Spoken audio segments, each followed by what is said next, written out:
everyone. Welcome into yet another edition of the Baseline Jumper podcast. My name is Jason Goldstein, and on the line with me right now is the guy who always wants his chips with the dip, my partner, Ben McDonald. Ben, what's going on, dude? Dude, it is crazy that the NBA season is over. It doesn't feel real yet. I can't believe it, but I'm so glad that I get to be on today with you to recap this season, and just talk about the craziness that's happened in the last week. And it's good because obviously the finals end on Thursday. The Anthony Davis trade goes down on Saturday. Well, it can't become official yet until July, but it was agreed to. And that left the world with a couple of days to digest, and then they just know the Baseline Jumper will be back on Tuesday with fresh, hot takes. So, Ben, why don't we give the people what they want, huh? Yeah, you know what? Speaking of hot takes, I think I can just launch right in here. I have to say my first reaction from this finals, Jason, and we're going to have this be or at least my heat check of the week. I'm on fire.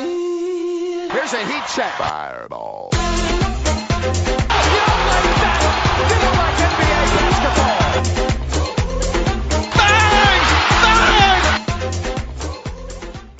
Was that I felt at the end of this left a little bit cold. With the injuries that happened in the finals, it just felt a little anticlimactic watching so many of the Warriors go down. Obviously, KD goes down in Game 5. Thompson goes down in Game 6. Looney's playing with basically a broken collarbone. Iguodala's injured. You know, it just felt like the walking wounded. It was like watching an episode of The Walking Dead or something out there, and it was really getting outrageous. And at the end of it, I looked around and I found myself with this thought, Jason, which is, does anyone feel like the Raptors are the best team? And I'm not saying that the best team has to win every year, but I did have this feeling of, I felt like the Rockets, the Warriors, and maybe even a healthy Sixers team with Embiid were better than the Raptors. So not to take away anything from them, obviously they deserve the championship, but it did leave me a little cold, Jason. I don't know. That was kind of my first reaction watching this team win after so many injuries ravaged the Warriors. I mean, how did you feel in the kind of the immediate aftermath of Game 6? This just feels like the 2011 Dallas Mavericks championship to me. And I'm not going to go as far as saying that this Raptors team was, worse than the Mavericks, because the Mavericks had a Dirk Nowitzki in the back end of his prime and a whole bunch of solid role players, veterans at the end of their careers. But they beat the Heat team that was widely expected to win. It was LeBron's first year in Miami.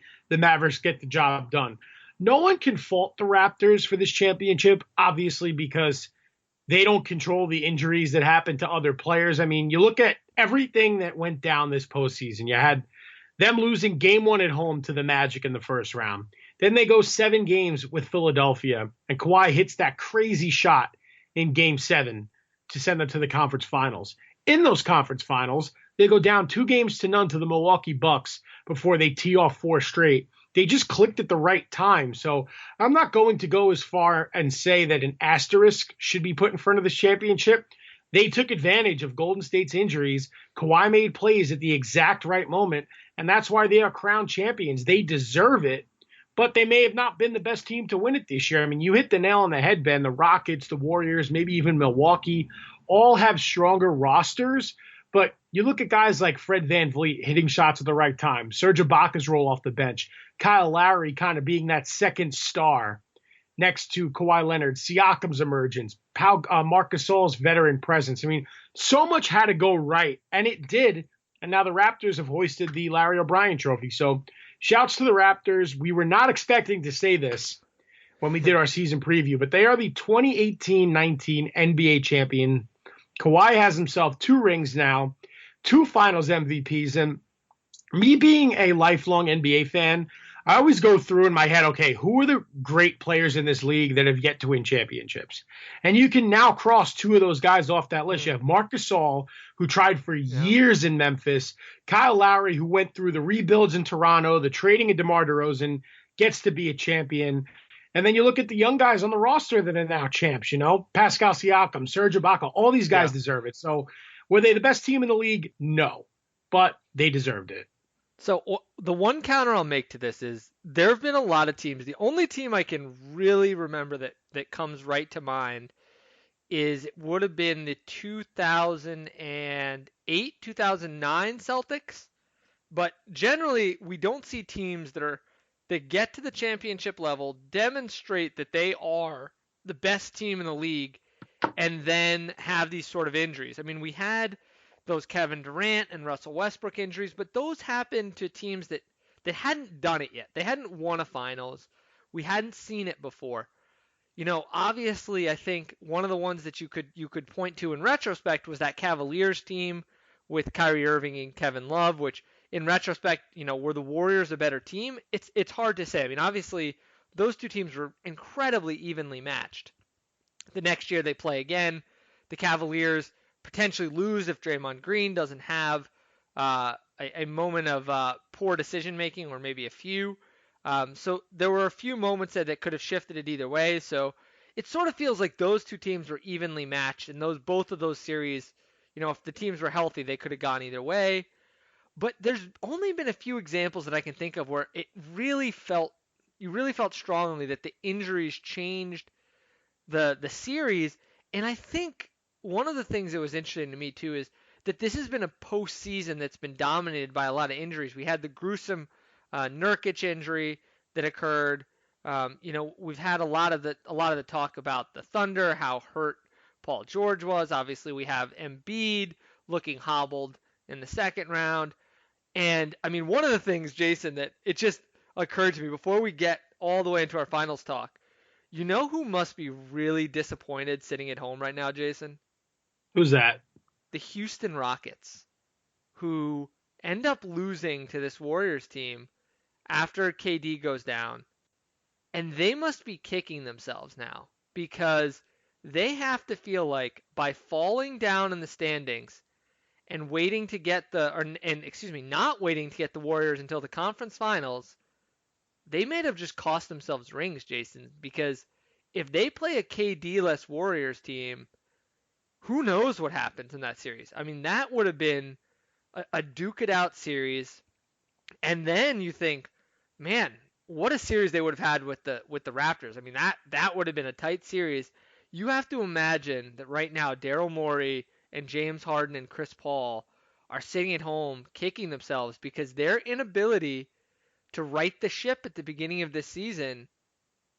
And I mean, if there's a better argument for playing the regular season out, that I don't know what it is, but they must be kicking themselves, because if they go up a seed and KD gets injured and they play a KD-less Warriors team, we might be talking about the Houston Rockets as NBA champions. There is some validity to that statement, Ben. I agree, because now there's reports coming out, yesterday and today, of a lot of tension and infighting in that Rockets locker room. And Daryl Morey is doing his best to dispute these reports. But there's talk of Chris Paul and James Harden having tension between them. The Rockets kind of putting up a for sale sign on their roster, and anyone not named James Harden could be moved. I think it's a lot of hearsay, but I think the Rockets also realize, like, man, you can't control injuries, but if things had gone down a little bit differently, you're right, Ben, we could be sitting here tonight talking about the Rockets as NBA champions. But unfortunately, it didn't happen. They fell in the second round. They weren't able to get it done. And we shouldn't take away what the Raptors did because the Rockets weren't able to get it done, or the Warriors' injuries. The fact of the matter is the Raptors are NBA champions, and they deserve their credit. They deserve their praise. No, you're 100% right. And so with all of that said, I mean, it's hard not to feel like a little bit of sour grapes as an NBA fan. You always want to see teams at their best, especially in the finals. But let's really break this down, Jason. I think it's time we really look at what happened here. Stop talking about the what ifs and more about what happened in the actual series. And I mean, where else can we start, Jason, but Kawhi Leonard? This week, he is both of our heroes. He was stupendous. I mean, is there anyone more responsible than Kawhi for this championship parade that just happened in Toronto?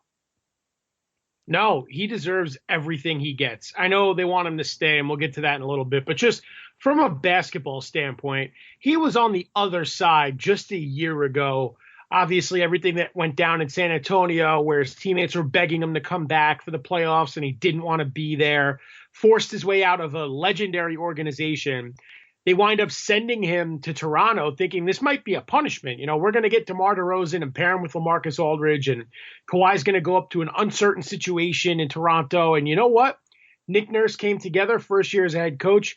Ujiri pulled all the right strings with the roster, getting Marc Gasol on the cheap, bringing in another championship veteran in Danny Green to play alongside Kawhi, developing the role players such as Siakam and Van Vliet and Norman Powell. This all came together perfectly for the Raptors. And Ujiri deserves praise as the architect of this roster, but what Kawhi did is he completely changed his reputation in the last year. There was some load management issues, or there were some load management issues, I should say. He missed a few games for rest, but when it came time for the bright lights and the big stage, Leonard did not disappoint. We talked last week about the turnovers, but other than that, how can you say anything bad about his performance this postseason? He single-handedly, knocked the Sixers out, was responsible for the 4 straight wins against Milwaukee, and then this was the most fascinating part to me. When the series in the finals was split 1-1 and they were going back to Oracle, Nick Nurse said, look, okay, we lost home court advantage. All we have to do is go out to California and get one game. And Kawhi reportedly said, nah, let's get both. And that's exactly what they did. I know they didn't get to celebrate on the road. I think they're kicking themselves. At home, I think they're kicking themselves that they weren't able to win game 5 in Canada. But they went home and they partied. So I think that part's behind them. But yeah, Kawhi Leonard was great this postseason. And he looks like the best player in the league heading into next year, especially with Durant out for the whole season with a ruptured Achilles. Yeah, let's talk about Kawhi in the playoffs. I've heard this argument before, and I completely agree with it, which is that I think there should be a playoffs MVP for the NBA. And if there was one, Jason, Kawhi Leonard would be it. Not just for the finals, but for the entire playoffs. This man averaged over 30 points, 9 rebounds, and nearly 4 assists a game, was the best two-way player in the postseason, bar none, shut down Giannis, did everything he wanted and anything he wanted against pretty much every opponent all postseason, was the key offensive cog for this team. We talk about this Raptors team. Jason, there wasn't another Raptor in the entire playoffs who averaged 20 points a game. Kawhi averaged 30 and was the best defensive player on one of the best defensive teams in the postseason. This is one of the most impressive postseason runs we've seen. Dare I say, this was Jordan-esque in the way that he played this postseason. I cannot remember a more dominant player just absolutely taking over, being the clear best player on his team.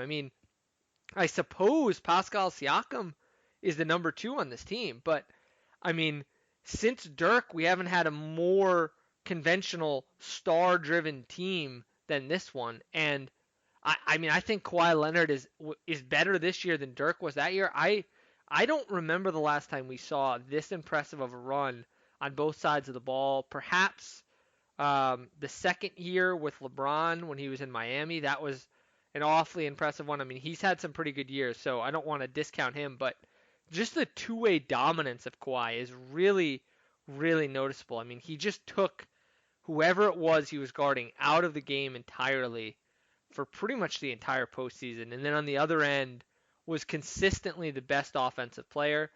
I would have liked to have seen the matchup with him and Durant for sure, but he deserves all the credit he's getting. And he's made his mark here, Jason. He has laid his claim to the best player in the league. I agree with everything you said, and I was going to say right after that I really do believe that Durant's presence in this series, if he was healthy, would have changed Kawhi's numbers a little bit. We expected, Giannis versus Kawhi in the conference finals to be, the battle of the giants, and I think Giannis didn't really play up to par, and that's a big reason why the Bucks blew a 2-0 lead. But it's a shame we didn't get to see Durant go up against Kawhi when Durant was completely healthy, because without KD, Kawhi was really able to do whatever he wanted with the Warriors defense. He was knocking down shots, getting in the lane, getting fouled, hitting those foul shots at a very high clip.